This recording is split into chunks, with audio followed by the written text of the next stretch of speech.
Guten Nachmittag und herzlich willkommen. Ich bin Birthe King, as you know. Ich bin dänisch und ich habe für mehr als 50 Jahre mit meinem englischen Ehemann in London gelebt. So, meine philatelistische Sprache ist Englisch und so meine Präsentation ist in Englisch. Bitte Question and Answers nach meinem Vortrag. So it'll be English from now on. And I should just say in Denmark, we call it Southern Jutland. In Germany, you would call it Northern Schleswig. Just a little bit about open philately for those who don't already know. It was starting in Scandinavia in mid-1990s. Similarly, we had a social class in Australia, New Zealand, and United Kingdom, display class in the USA. They ran parallel, and there were a lot of similarities. On a FEPA initiative, open class was recognized as what they called an experimental class in Singapore in 2004. And in 2012, open philately was registered and recognized as a discipline at the FIP Congress in Jakarta. There were some amendments in August 2018, and the latest about open philately is that there was a motion in 22 that a commission at long last should be established.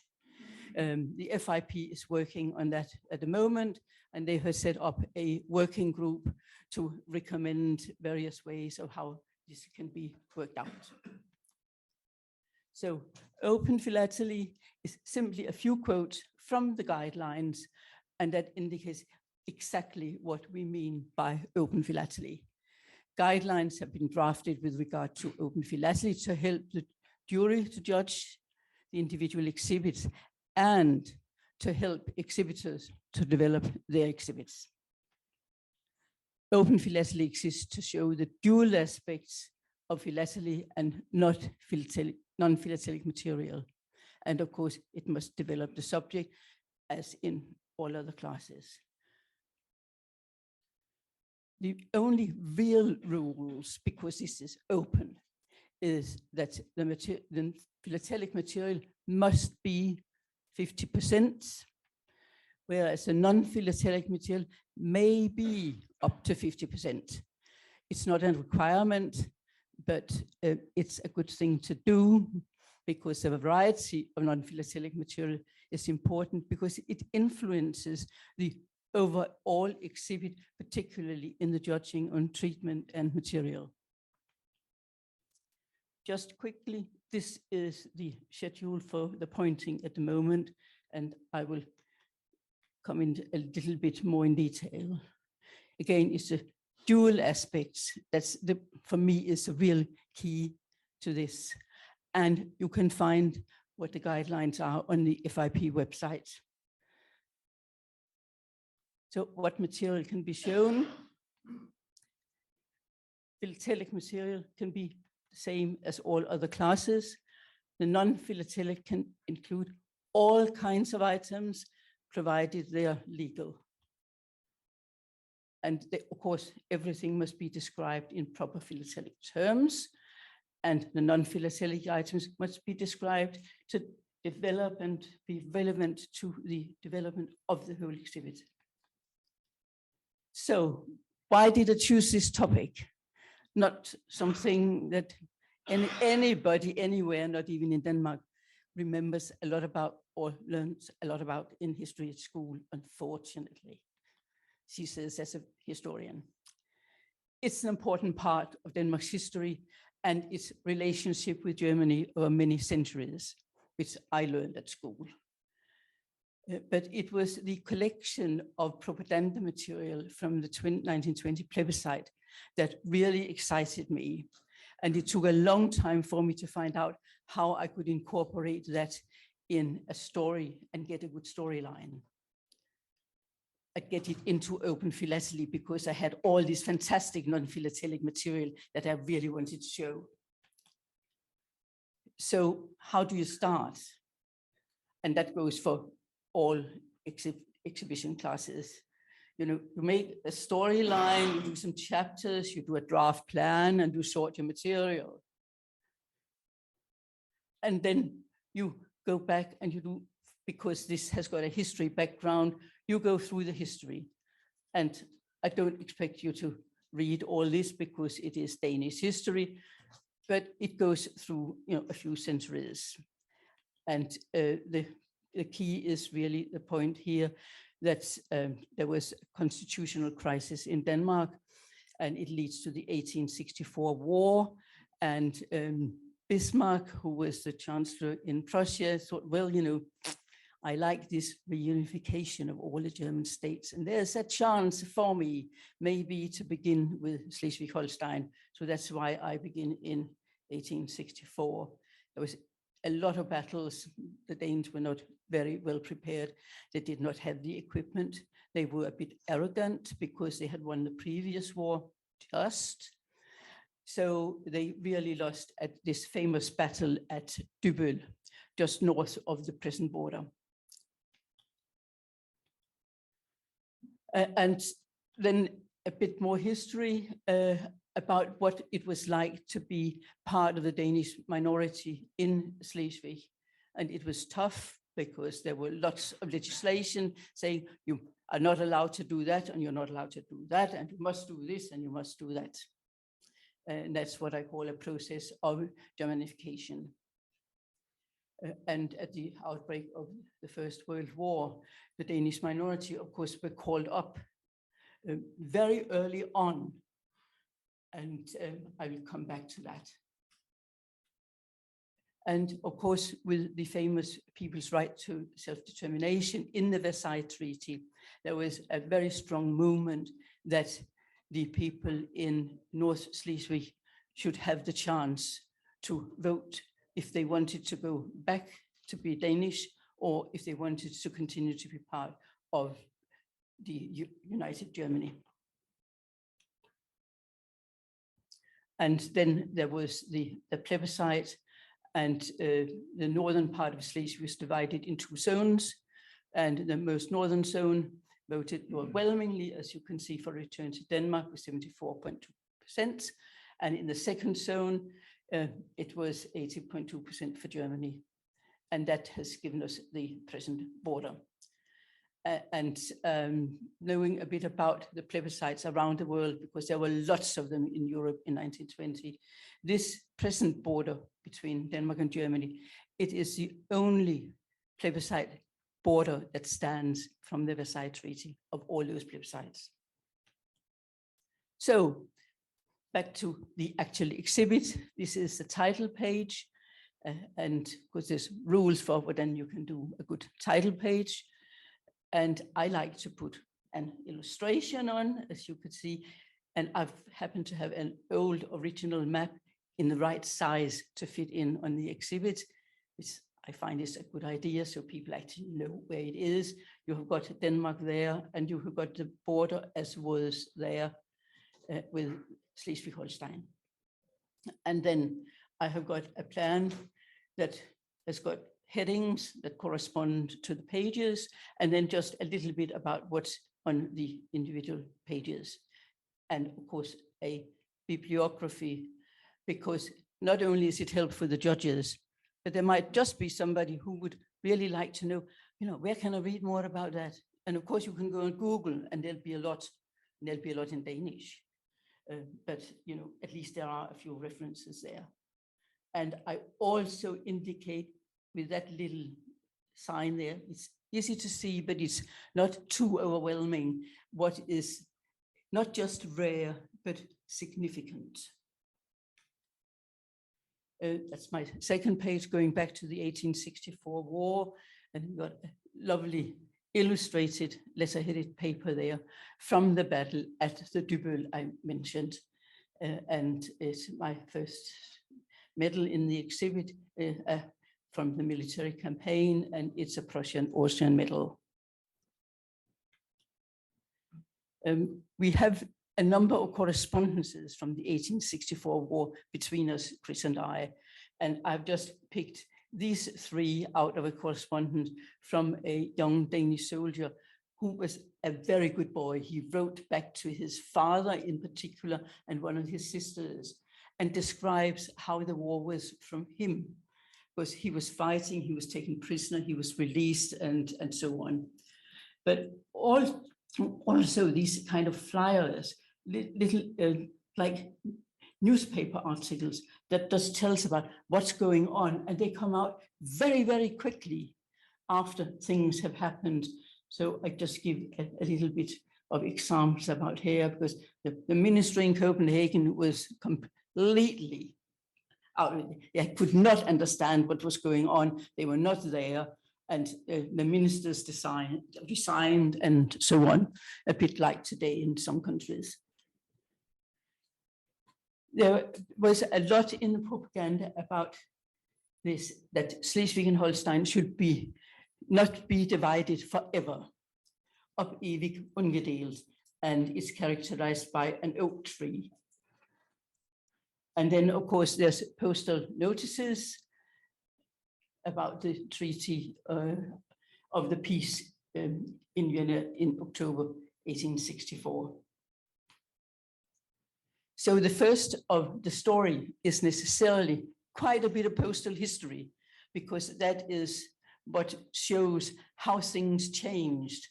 And it changed through the use of stamps very, very quickly in the first years.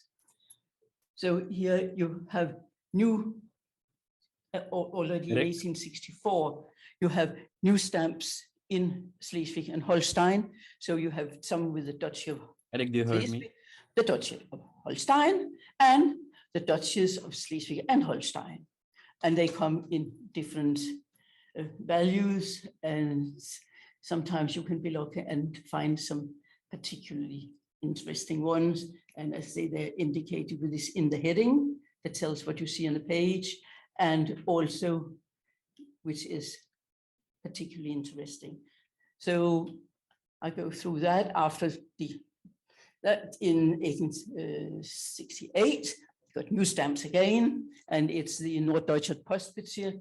So I show some of that, but to make the page a little bit more interesting, I have some of these wonderful Grußaus cards from the places that are mentioned in the items you see up there. And it's from Nordseebad in Vik, and that sometimes they were only open in the summertime. And then we get new stamps again in 1872, the German Empire, and there's Adler with Brustschilde, and some people know that they're small and they're big Brustschilde. So I've got some also interesting items here. You can see it over there with a bit of a description. All my descriptions, of course, are in English, because that's my Philatelie language. And surprisingly, when I found out that they used Prussian revenues, because it was Prussia that was the leading part of the German Empire. So I've got one here, and I just love this one, because for me as a Dane, it's so German, and it was this big, wonderful eagle with a crown there. I couldn't resist that. And then, of course, even if you come to the Germania stamps, and a nice telegram there. And more recently, I found it's a photographic postcard, and it actually shows the German Field Marshal coming to Sonderburg for the 50-year anniversary of the Prussian victory at Dübel. So there he is with, the uniforms en masse. First World War, Denmark declared its neutrality, which Denmark always does. It doesn't always work. So there's a bit about Danish neutrality here. And I said I'd come back to the First World War. These are two photographs that Chris and I took when we were at IBRA in 2014. We had always heard that the Danish-minded people, the minority in North Schleswig, they were the first to be called up. And we say it's probably because the Kaiser thought, there might be trouble because they are really a bit anti-Prussian. And then we went in, and it happened, it was in the summer, and it was rain. There was nobody at this cemetery, Saint-Symphorien, except us and some gardeners. And we walked in there and looked at the gravestones. It was Danish names, it was Danish place names, very much from northern Schleswig that then did return to Denmark. And it was quite a moving experience, because it was something we had sought to find evidence for, because you can't just say, oh, I read this and I read this, but that is examples of there they were. And a little bit more German here, and Feldpost examples. And of course, they were on the Western Front. And I love this postcard, because if you look at it from a postcard collecting point of view, it's got so much going on. And that's very important. It's the mail that's being picked up. It's a German felt postcards, but as you can see, there's masses. There's the coach, and there's some weapons lying there while they're loading the sacks, and so on. And photographic postcards, they tell a bit more than other printed postcards, because it's real people. And a very looking insignificant letter there. But unfortunately, if you know a little bit about Danish history and you do research and you read lots of books, you know that the Sabo family was quite important in Denmark. And this person in the field is sending a letter to Anna Sabo, who's his mother, one of his friends, and included a little pressed flower.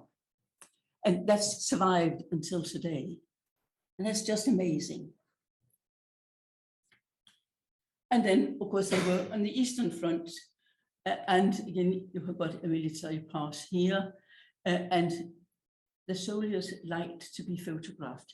It's very, very typical. One sitting, one standing, or they stand there. They got these photographs, used them on their business cards, used them on postcards, and they sent them to family and friends so they could see, yes, we are here.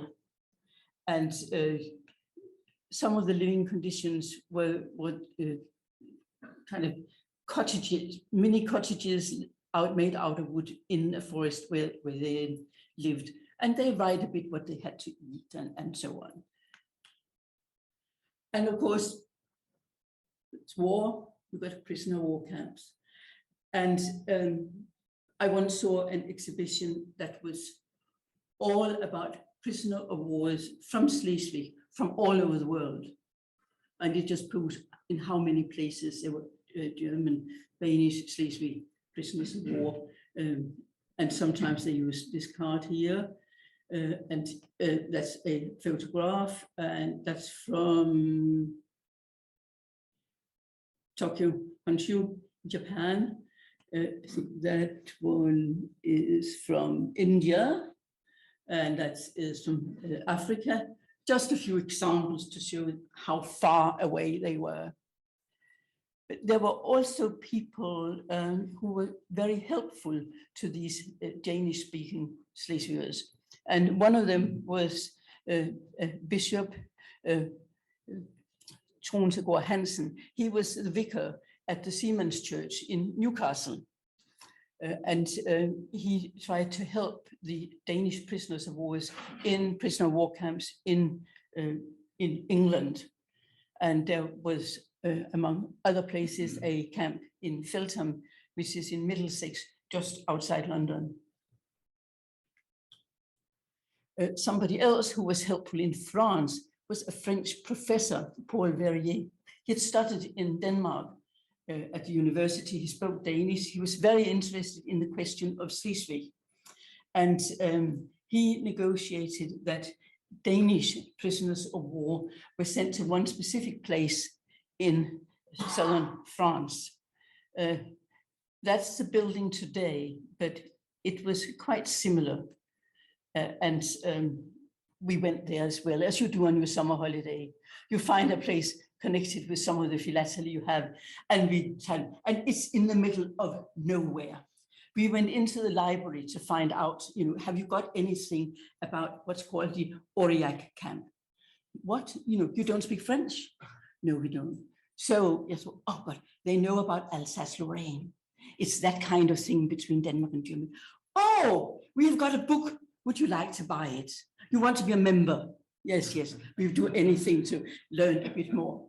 So that was a side swing. But these prisoners, they were allowed to work because all the French farmers were called up. So who were going to actually work on the farms? So this is an example from a farm building in the Aurillac area where they worked. And I love these two pictures of Danish prisoners of war. And you can see it's exactly the same staircase as the picture of Aurillac today. It's now a smart apartment block. But these two Danish guys are standing there with chairs and hand-on chairs. And it just makes it come alive.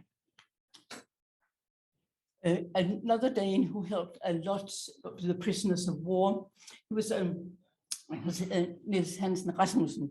He was a gymnastics leader because it was really coming in. And he arranged a group of Danish women, very much kind of middle-class women, to write letters to these prisoners of war so they didn't feel that they were forgotten, and sending parcels and so on. So he was very involved with that, as all the ladies. And of course, then eventually the war finishes in 18, but the prisoners didn't really come back until 1919. And this is an original armband, and these were prisoners that came back to Copenhagen in 1919. It was Danish ships that went out and got them back home, and there are a lot of pictures. These picture postcards tell us a lot, but they're cheap, which is good. And this came with prisoners from the Aurillac camp to Odense on Palm Sunday, 1919. And there was a welcoming committee, the mayor and the town council and the Professor Paul Verrier and the Danish bishop. And apparently there were a couple of wives standing there waiting, hoping that their husbands would be on board that ship. And these three were. So you get good stories as well. So what had been like to be under German rule in Schleswig, and that was tough. And I explain a bit about that here. They were not allowed to use Danish language. Danish language were forbidden in schools and in churches. They were not allowed to have the Danish flag, of course not. And they had to be German citizens. If they didn't, they had absolutely no rights. And they could choose to move back to Denmark.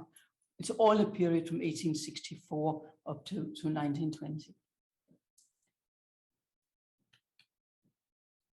There was a very famous Schleswig politician, and I thought it would be nice to kind of get a little bit in about him. H.G. Hansen, there he is. He was also editor of the Danish language newspaper, which was called Heimdal. And any of you who know about the Nordic mythology will know that he's a son of Odin, also called Wotan.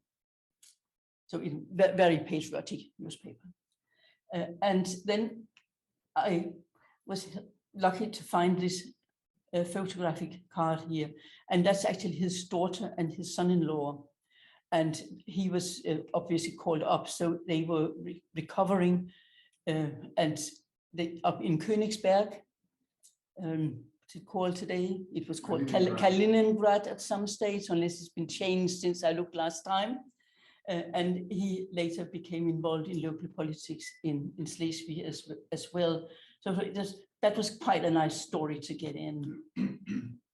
And then, of course, we got the Versailles Treaty, and they decided there should be a plebiscite, which was great. And then you got a card that kind of shows in more detail where the two zones were. That was zone 1 and the gray when they were zone 2.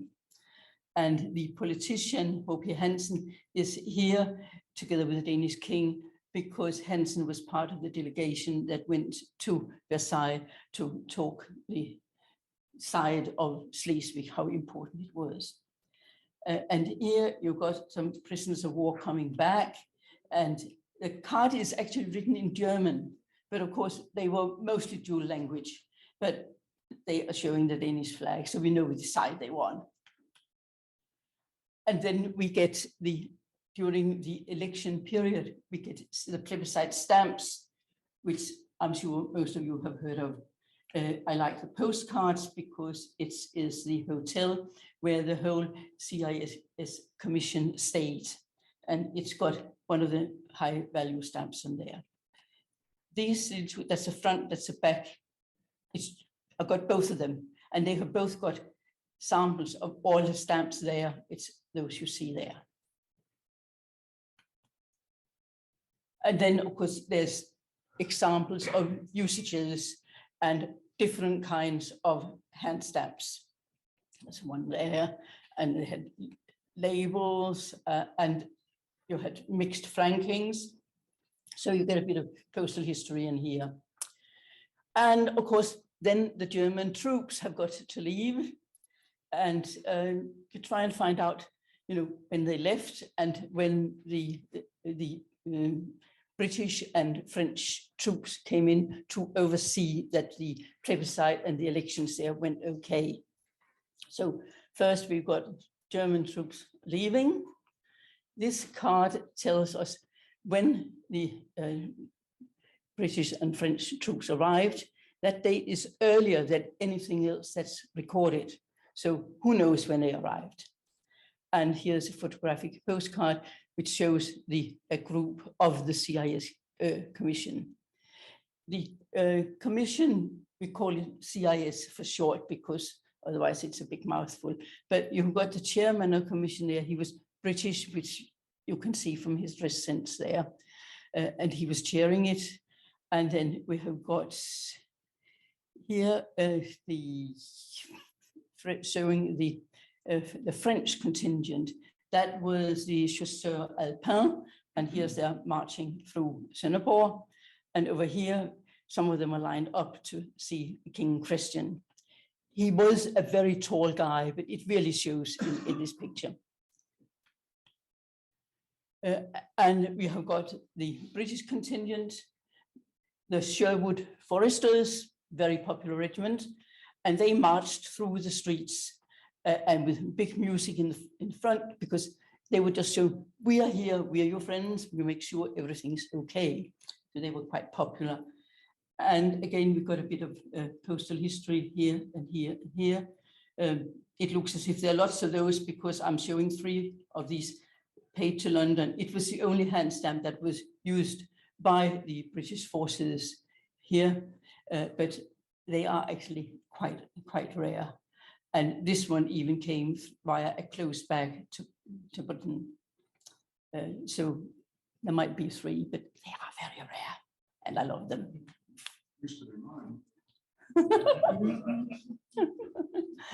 And then eventually you get a Danish command coming in, and it's the Danish Jutland, and they are received here, and the Danish officers, lined up, and everywhere Danish women dressed up in long white dresses with red sashes and flowers. And again, there's quite a lot of these type of cards. The Danish Colonel Moltke, who's there receiving the troops, is riding in front here, and they're all marching after. And of course, people are out everywhere because they have waited for such a long time to learn that they would come back to Denmark. This is a picture of a famous painting, but I like it because it's so different in their greetings and the people and the dress up. And I think, you know, if you're walking out on the street, out in the country roads, these are the people who lived out there. They did not have the white dresses. They did not have the money or opportunity to come into the towns. They were just out there with their farm in the background. So it's kind of showing the different sides. And of course, we get the overprints, again, the Philatelie haven of those plebiscite stamps. And you've got to look to find usages that are really properly used. And we've always felt that that was very important, to find things that are properly used. So all the usages I show both previously and here, they are properly used. And a little postal history here about, you know, it's overcharged. It's just a tiny little letter. So the sender thinks he can send it as a printed matter, but he couldn't. So he was charged double because it was a letter, however small it was. And you might have heard something called a note guild. That was simply because there was no coins left. It happens very often during war, there are no coins left. So different boroughs and communes and so on were allowed to print. It's the paper that counted for money. And of course, it was leading up to the plebiscite. So you get a lot of propaganda and symbolism in these note guilds. Down here, you've got both sides on the same piece of note guild. You've got the German side here with Ob ewig ungedelt. You've got the oak tree, you've got the flag. And over here, you've got the Danish farmhouse, the Dannebrog, the sun rising, and the people kind of greeting this. And there are similar stories from the other note guilds here. And picture postcards, very much Mother Denmark and people coming back. There are famous paintings as well. This is 1864, so 1219 to 1919. 1219, it has got a mythic importance in Danish history. The king and the bishop and the king's brother were out on a crusade to Estonia, and the fight was going really badly for the Danes. And they were coming up, and then suddenly this flag came from the heavens and came down to the Danish soldiers, and it was the Danish flag, the Dannebrog, and it gave them courage, and they won. So 1219 is important, which is why that number is in there. And you've got the same here, you've got Mother Denmark and the daughters coming back. This is a little songbook, and it was just sold, so everybody had all the Danish texts to the songs at hand, and a newspaper cutting. This is not a postcard, it's just a picture, and it's got everything that was typically Danish, because you've got the ploughing with the horses, you've got a rising sun, you've got a thatched roof, farm buildings with the Dannebrog, you've got very typical Danish church, you've got a mill, it's got everything. And then you've got examples, fortunately in postcards, but they're examples of the propaganda posters that was all around the towns. And for philatelists, it's just great, because otherwise we couldn't show what it was. And I love this one. It says, "Mother, vote Danish, think of me." And you've got the mother there with the little children. And you've got verses, 1864 to 1918, the hourglass is running out. And again here, very, very simple printing. And it is in German, but it is addressing the Danish minority, and of course, a Dannebrog. These are examples of the German posters, very different in iconography and artistry. And it's, well, you know, why do we sow what the Danes are going to harvest, for instance? And more here, they are my favorites, because you juxtapose this one with a little boy, Mummy, think of me. And here he is, Ich bin Deutsch. And you've got the real Teutonic thing there with reference to the old Teutonic knights. And then we have the actual election. These are the voting slips. Very easy. You couldn't mistake that. Denmark, Germany. And a card thing. Remember to go out and vote and bring this card. This is the actual whole booklet where you find all the results from the 2 zones and the voting. Just a little story about the Augustenburg post office. Augustenburg is very close to the present border, and they've got beautiful Großhaus cards, bit of Notgeld. This is a photographic postcard of the leaving German post office and their staff. And here you've got the incoming Danish post office, and you see again the young women who got long white dresses, and you have got the Royal Danish Mail sign up on all. Happen quickly.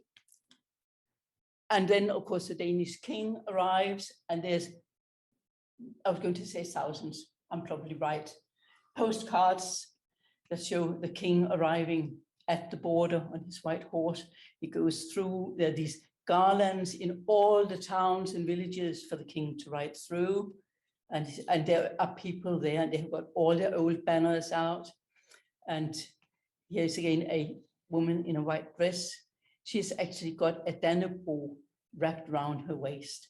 And here he is again, the king. And you can see people climb the trees, and as usual, there's a little dog somewhere. And the actual big celebration was the 11th of July, 1920. And it was at the Jutland, where the Germans had been earlier. And people were collecting there, you know, really dressed up in their Sunday best. And the Dannebrog goes up, and you've got Dybbølmølle at the back. And here you've got a painting of the Dannebrog being handed over to King Christian. And remember 1219 and the Dannebrog coming down?